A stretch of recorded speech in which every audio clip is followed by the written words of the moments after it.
ብዙዎቻችን ቆንጆ ፊት እንዲኖረን ውድ የሆኑ ክሬሞችና የውበት መጠበቂያዎች የሚያስፈልጉ ይመስለናል። ነገር ግን እውነታው እንደዛ አይደለም። ዛሬ ምንም ሳንቲም ሳታወጡ ፊታችሁን የሚያበራና ጥርት ያለ የምታደርጉበትን 5 ቀላል ግን ሳይንሳዊ ምስጢሮችን እነግራችኋለሁ።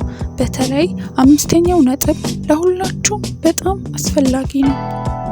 አንደኛውና ከምንም ነገር በላይ አስፈላጊው ነገር ፊታችንን የምንታጠብበት መንገድ ነው። ብዙዎቻችን ፊታችንን በሳሙና አሽተን ወዲያውኑ ነው የምናለቀልቀው። ነገር ግን 1 ደቂቃ ሙሉ በጣቶቻችን ፊታችንን በቀስታ ማሸት አለብን። ይህም በቆዳችን ቀዳዳ ውስጥ ያሉ ቆሻሻዎችና ባክቴሪያዎች በሚገባ እንዲወጡ ያደርጋል። ሞክሩት፣ በ1 ሳምንት ውስጥ ልዩነቱን ታዩታላችሁ። ሁለተኛው የትራስ ጨርቅ ንጽህና። ሁለተኛው ነጥብ ብዙ ጊዜ የምንዘነጋው ነው። በየቀኑ ከ7 እስከ 8 ሰዓት ፊታችን የሚያርፍበት ትራስ ባክቴሪያዎች በቀላሉ የሚከማቹበት ቦታ ነው። ቢያንስ በሳምንት 2 ጊዜ የትራስ ጨርቃችሁን ቀይሩ። ይህን ካላደረጋችሁ የትኛው ውድ ክሬም ብትቀቡ ብጉር እንዳይወጣባችሁ መከላከል አትችሉም። ሶስተኛው ፊትን አለመንካት። ሶስተኛው ኖተች ህግ ነው። እጃችን ቀኑን ሙሉ ብዙ ነገሮችን ይነካል፣ ለባክቴሪያም የተጋለጠ ነው።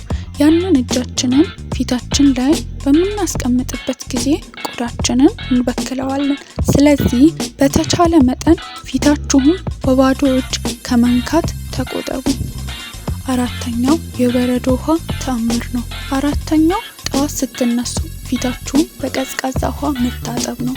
ይህም ፊታችሁ ላይ ያሉ ክፍት የቆዳ ቀዳዳዎች እንዲጠቡና ቆዳችሁ ጥብቅ ብሎ እንዲታይ እንዲሁም እንዲያብረቀርቅ ያደርጋል። በተለይ ፊታችሁ ላይ የማበጥ ስሜት ካለ ወዲያውኑ ያስታግስላችኋል። 5ኛው ጭንቀትን መቀነስ። ይህ ለኔም ጭምር ነው። በምንጨነቅበት ጊዜ ሰውነታችን ኮርቲሶል የተባለውን ሆርሞን ያመነጫል። ይህም ፊታችን ላይ ወዝ እንዲበዛና ብጉር እንዲወጣ ያደርጋል። ስለዚህ ሁሌም ዘና ለማለት ሞክሩ። ፈገግታ ለፊት ውበት ትልቁ ሜካፕ ነው።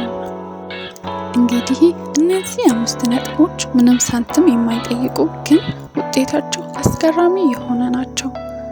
ሞክሯቸውና ለውጡን በኮሜንት ንገሩኝ። ቪዲዮን ከወደዳችሁት ላይክ አድርጉኝ።